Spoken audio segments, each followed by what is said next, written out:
Paz, alegria, que você tenha um dia feliz, um dia pleno, um dia guiado pela palavra de Deus, que nós vamos ouvir agora. Meu irmão, agradeço você por estar aqui no canal para meditar a palavra. Coloca o teu coração aí atento, aberto, para ouvir a palavra de Deus. É palavra de vida eterna. Nem só de pão vive o homem, mas de toda a palavra da boca de Deus. Vamos degustar a palavra. Ela é saborosa demais para a gente comer tão rápido assim. Vamos saborear. Uma comida, quando ela é muito deliciosa, você saboreia. Você não come apressadamente só pela metade. Você saboreia. Vamos então valorizar cada vez mais a palavra de Deus. O evangelho de hoje está em Lucas, capítulo 12, versículos de 8 a 12.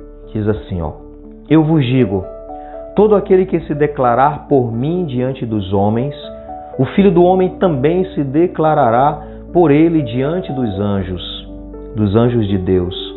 Aquele, porém, que me houver renegado diante dos homens, será renegado diante dos anjos de Deus. E a todo aquele que disser uma palavra contra o Filho do Homem, ser-lhe-á perdoado.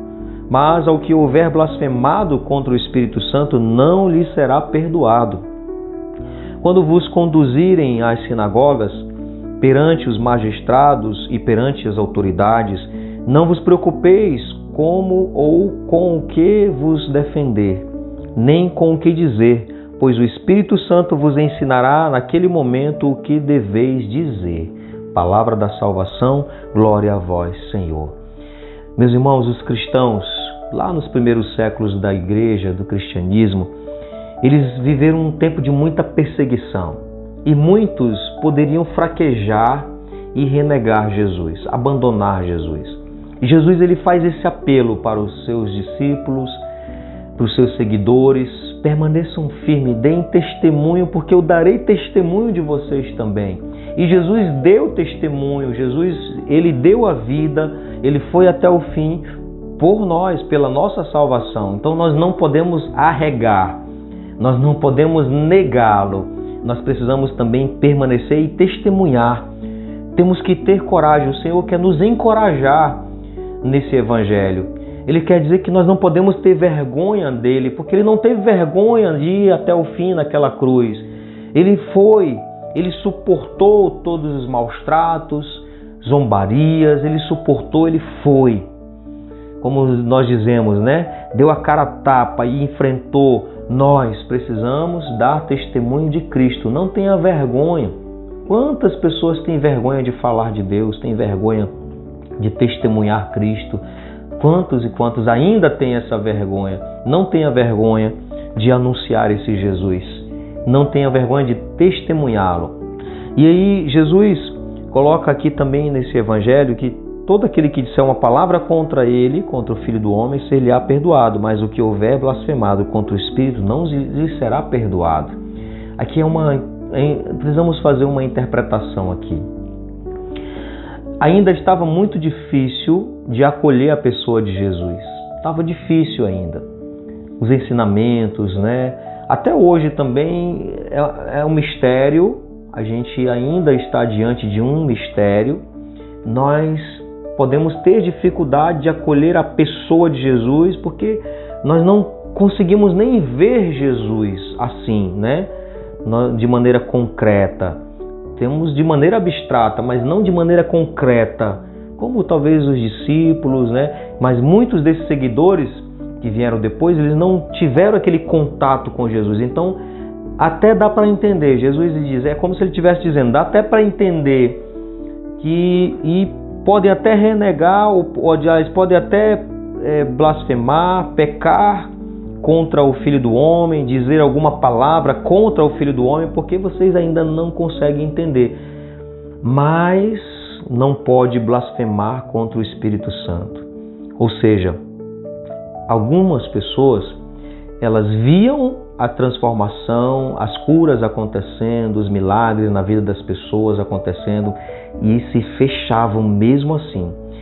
algo que não tinha como negar. O bem acontecendo, a transformação acontecendo, era a ação do Espírito Santo de Deus ali na vida das pessoas, mas tinha gente com o coração fechado, duro e não queria, ficava com inveja.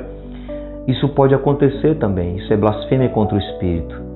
E ao ponto de, como aconteceu com os fariseus, de até atribuir ao demônio aquilo que é a ação de Deus. Então isso precisa ficar muito entendido por nós.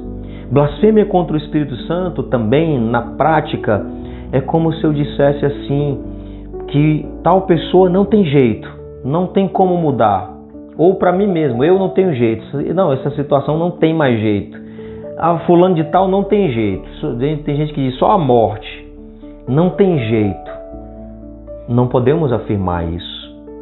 Porque quando a gente afirma isso, é como a gente blasfema contra o Espírito Santo. É como se a gente dissesse assim, ó, que o Espírito Santo, que é o amor, que pode transformar qualquer coisa, a vida de qualquer pessoa, é como se a gente estivesse dizendo assim, ó, tu é fraquinho demais, tu não consegue mudar a vida dessa pessoa. O Espírito Santo, que é o amor do Pai e do Filho derramado, que pode curar, que pode libertar, que pode converter, nós precisamos olhar e ver isso nas pessoas e ver que é possível. Não podemos negar isso, não podemos fingir que não estamos vendo, não podemos. O Espírito Santo tem o poder de transformar sim a vida das pessoas, mas às vezes a gente se fecha e parece que a gente nem quer que as pessoas mudem. Pelo menos do jeito certo, a gente quer do nosso jeito. A gente acaba deixando de acreditar no poder, na ação do Espírito. E quando a gente começa a ver, tem pessoas que são tão fechadas para a ação do Espírito, que quando começam a ver alguma mudança no outro, parece que se incomoda com isso, sente até inveja, porque o outro está mudando, está se convertendo, e aí às vezes faz questão de jogar na cara. Se a pessoa faz um erro, um deslize, faz questão de estar jogando na cara. Ah, tu tá só fingindo, é santo do pau oco. E começa as críticas. Parece que não se alegra com quem está mudando. Isso é blasfemar contra o Espírito Santo. Temos que nos alegrar quando a gente vê alguma coisa boa acontecendo, mesmo que seja pequenos passos. Se alegre com o seu irmão que está mudando. Se alegre com as pessoas que estão sendo tocadas pelo Espírito Santo de Deus. O Espírito pode tocar, ele pode mudar. E quando você também não perdoa as pessoas, preste atenção nisso agora. Quando você não perdoa alguém, quando você não perdoa essa pessoa por nada, isso é blasfêmia contra o Espírito Santo. É um pecado que não tem perdão, porque você não quer, você se fechou. Não é porque Deus não queira perdoar, mas porque você se fechou. É como se você estivesse dizendo, Espírito Santo, tu é fraquinho demais para o meu ódio. O Espírito Santo, que é o amor extraordinário de Deus, que pode renovar a face da terra, quando a gente diz eu não perdoo por nada, é como se eu estivesse dizendo, me fecho ao Espírito, como se eu estivesse dizendo, ó, Espírito Santo, tu é fraquinho demais para o meu ódio é mais forte. Isso é blasfêmia e não tem perdão, porque eu já me fechei com o meu ódio. Não me abri a esse amor, não me abri a essa ação do Espírito que me leva a fazer o bem, a perdoar, a amar como Jesus amou. O Espírito Santo me guia nisso. Então, vamos refletir sobre isso. Deixemos que o Espírito Santo venha sobre nós para nos dar a graça de testemunhar Cristo, de fazer o bem, de viver o perdão, o amor, a misericórdia, de viver para Cristo, de superar todos os desafios, todas as perseguições e nos manter firmes. Vem sobre nós, Espírito Santo de Deus. Pai nosso que estais nos céus, santificado seja o vosso nome, venha a nós o vosso reino. Seja feita a vossa vontade, assim na terra como no céu. O pão nosso de cada dia nos dai hoje. Perdoai-nos as nossas ofensas, assim como nós perdoamos a quem nos tem ofendido, e não nos deixeis cair em tentação, mas livrai-nos do mal. Amém. Que o Senhor abençoe grandemente a sua vida e o seu dia. Ele que é Pai, Filho e Espírito Santo. Amém.